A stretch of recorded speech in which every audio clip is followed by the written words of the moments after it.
ሰላም ጤና ይስጥልኝ ውድ የ24/7 ዜና ተከታታዮቻችን፣ የሰዓቱን ዜና ይዤ ቀርቤያለሁ። እስከ ፍጻሜው አብራችሁን ቆዩ።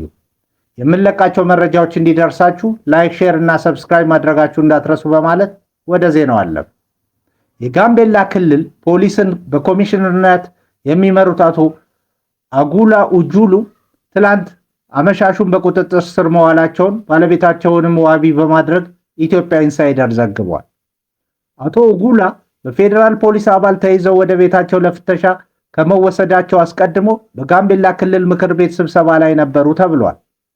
በጋምቤላ ከተማ 6 ኪሎ ተብሎ በሚጠራው አካባቢ ወደሚገኘው የፖሊስ ኮሚሽነሩ መኖሪያ ቤት የሄዱ የፌዴራል ፖሊስ አባላት በ4 ተሽከርካሪዎች የተጫኑ እንደነበሩ የአቶ አጉላ ባለቤት ገልጸዋል። የጦር መሳሪያ የታጠቁ ፖሊሶች በቤታቸው ፍተሻ ካደረጉ በኋላ ለኮሚሽነሩ ከመንግስት የተሰጣቸውን ሽጉጥ ይዘው እንደሄዱ ባለቤታቸው አስረድተዋል። የፌዴራል ፖሊስ አባላቱ አቶ አጉላን ወደ ቤት ሲያመጧቸውም ሆነ በፍተሻ ወቅት አካላዊ ጥቃት እንዳልፈጸሙባቸው ገልጸዋል። ፍተሻው ተጠናቆ ባለቤታቸው መልሰው ይዘዋቸው የሄዱት ለ12 ሰዓት ሩብ ጉዳይ ገደማ እንደነበር ተናግረዋል። ይሁንና ባለቤታቸው ወደ የት እንደተወሰዱና እስካሁንም ያሉበትን እንደማያውቁ አስረድተዋል። በነገራችን ላይ በጋምቤላ ክልል የፖሊስ ኃላፊዎች በጸጥታ ኃይሎች ቁጥጥር ስር ሲውሉ የአሁኑ የመጀመሪያው አይደለም። ከ3 ዓመት በፊት የክልሉን ፖሊስ ኮሚሽን ሲመሩ የነበሩት አቶ አቡላ ኡባንግ እና ምክትላቸው አቶ ቱት ኮር ጨምሮ 12 የጸጥታ ዘርፍ አባላት በቁጥጥር ስር ውለው ነበር። ትላንት የፌዴራል ፖሊስ አባላት በጋምቤላ ከተማ ያሉ ተጠርጣሪዎችን በቁጥጥር ስር ለማዋል ሲንቀሳቀሱ ነበር። በዚህም ወቅት የተኩስ ድምፅ ይሰማ እንደነበር ነዋሪዎች ገልጸዋል። ትላንት ከእኩለ ቀን በኋላ በፌዴራል ፖሊስ ተሽከርካሪዎች ሰዎች ታስረው ሲወሰዱ መመልከታቸውን የገለጹ አንድ ነዋሪ ከታሰሩት ሰዎች ውስጥ በክልሉ ባሉ የመንግስት ተቋማት ውስጥ የሚሰሩና የጸጥታ ኃይሎች እንደሚገኙበት አስረድተዋል። አሁን ላይ በክልሉ መረጋጋትና አንጻራዊ ሰላም እየሰፈነ መሆኑን የክልሉ ፕሬዝዳንት ወይዘሮ አለሚቱ ኡሞድ ተናግረዋል። ተፈናቃዮችም ወደ ቀያቸው እየተመለሱ እንደሆነ ገልጸዋል። በአሁኑ ወቅት ጋምቤላ ከተማን ጨምሮ ሙሉ የክልል ሰላም እያስጠበቁ የሚገኙ የመከላከያ ሰራዊትና የፌዴራል ፖሊስ አባላት ናቸው። በሰሞንኛ የጸጥታ ችግር ስራ ያቆሙ የመንግስት ሰራተኞችም ወደ ስራቸው በአስቸኳይ እንዲመለሱ ማሳሰቢያ እንደተሰጠም ቢቢሲ አማርኛ ዘግቧል። ይህ መረጃ በዋነኛነት ባለቤትነቱ ኢትዮጵያን ኢንሳይደር ድረገጽ ነው። ድምፃዊ አንዱዓለም ጎሳ እኔ የማወጣው ጉማ የለም፣ የኦሮሞ ህዝብ እንዲያውቅልኝ የምፈልገው ነገር እጄ ከዚህ ነገር ንጹህ ነው አለ። ድምፃዊ አንዱዓለም ጎሳ ከሰሞኑ ሽምግልናና ከፍቅረኛው ቀነኒ አዱኛ አሟሟት ጋር በተያያዘ በቪዲዮ መልእክቱን አስተላልፏል። ድምፃዊው እኔ የማወጣው ጉማ የለም በማለት እጁ ከነገሩ ንጹህ እንደሆነ የኦሮሞ ህዝብ ይወቅልኝ ሲል ተናግሯል። እኔም መጥፎ ሐዘን ውስጥ ነኝ፣ ሐዘኔን እንኳን በደንብ ማዘን አልቻልኩም ያለው ድምፃዊው እስር ቤት ነበርኩ፣ ከዛ ስወጣ ይኸው በመጥፎ ነገር ቀጥሏል ብሏል። ድምፃዊ አንዱዓለም ጎሳ ያጠፋሁት ወይም የጎዳሁት ነገር የለም፣ የማወጣው ጉማ የለም ያለ ሲሆን ሽማግሌ ላኩት ለእኔ ወይም ለሌላው እንዲወግኑ ሳይሆን እኔም እውነት አለኝ፣ ሚስቴን አጥቻለሁ፣ ያንን እውነት ተመልከቱልኝ ብዬ ነው ሲል ገልጿል።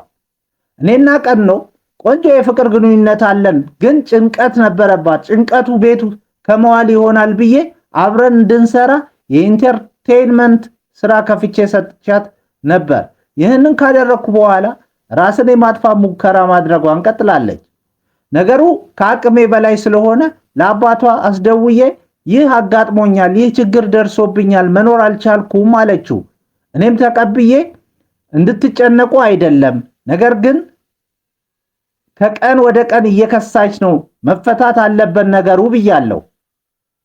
ለማንም ጠርቼ ይህንን ነገር ፍቱላት ብዬ ተሰብሰቡ ብዬ አውርቼዋለሁ።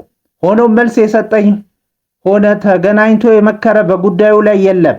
ስለሷም የጠየቀኝ የለም። የቀነኒ ወንድም ሊበንም ጭንቀት ውስጥ እንዳለች አይቷል። አንድ ቀን ብቻዋን እንድትውል አድርጎ አንድ ቀን ደግሞ ከኔ ጋር እንድትውል አድርጎ ሁኔታዋን ውሎዋን አይቷል። የሚያተርፈን ፈጣሪ ነው። ነገር ግን ይሄን ነገር እያየክ ዝም አትልም፣ ራስን የማጥፋት ሙከራ በተደጋጋሚ ታደርጋለች ብሏል። ድምፃዊ አንዱዓለም ጎሳ ፍቅረኛው ቀነኒ አዱኛ በተደጋጋሚ ራሷን ለማጥፋት እንደምትሞክር ተናግሯል። ሕይወቷ ባለፈበት ቀን ስለተፈጠረው ነገር ሲያስረዳ ሆስፒታልም አብረን ሄደናል። የልደቷን ፎቶ የተነሳችበት ቦታ የወሰድኳት እኔ ነኝ። ከዛ ስወጣ ሰዎችን ለማግኘት ሄድኩ። እሷ በጊዜ ልግባ ብላ ነው የተለያየ ነው። ማታ ጥሩ ጊዜ አሳልፈን ነበር። ለወንድሟ ስትደውል ነበር። ድንገት ስለ ወሏ ስጠይቃት እኔን የማመን ችግር አለብህ በማለት ከምንተኛበት ተነስታ ሄደች። ስትቆይብኝ ተጠራጥሬ ሄድኩ። ሌሎች ክላሶች ውስጥ የለችም። ቼክ ሳደርግ ኪችኑ ዝግ ነው። አበባ ነገር ላይ ቆሜ ሳያት የልብስ ማጠቢያ ማሽኑን ተደግፋ ላርጎ ስትጠጣ ነበር። ምን ነው ቀድኖ ብዬ በዛ ዘልዬ ገባው። ከዚህ ቀደም እንዲህ አይነት ነገር አላደርግም ብላ ቤተሰብ ፊት ቃል ገብታልኝ ነበር። ወንድሜም ጓደኛዬም እንዲመክሯት ነግሬያቸው ነበር። በተደጋጋሚ ቃል ገብታልኝ፣ ነገር ግን ቃሏን ስላጠፈችብኝ በዛን ጊዜ እኔም ሰው ነኝና እንደዚህ አይነት ህይወት መኖር አልችልም፣ በተደጋጋሚ እያደረግሽ ስለሆነ ነገ ቤተሰብ ጠርቼ እንለያያለን አልኳት። ከዛ በሩን ለመክፈት በሩ ጋር እንደደረስኩ እንደዛ ነው እንዴ ይጥፋ ብላ ከፎቅ ላይ ዘለለች። እኔ ሊዛትም አልደረስኩም። መጮ ብቻ ነበር የቻልኩት። ጮኩኝ። ልጆቹም ተነሱ። ያለው ነገር የተፈጠረው ይህ ነው ሲል አስረድቷል። አክሎም ቀኖዬ ያደረገችኝ ነገር የለም፣ እሷን የምጎዳበት ምንም ምክንያት የለም። ተይ ብዬ መምከር ከመደገፍ ውጪ ያደረኳት ነገር የለም። እጄ ንጹህ ነው። ሽማግሌዎቹ ይህንን ይመልከቱልኝ፣ ከቤተሰቧ ጋር ግንኙነቴን ያስቀጥሉ ብዬ ነው የላኩት። ስለ ጉማም አልተወራም።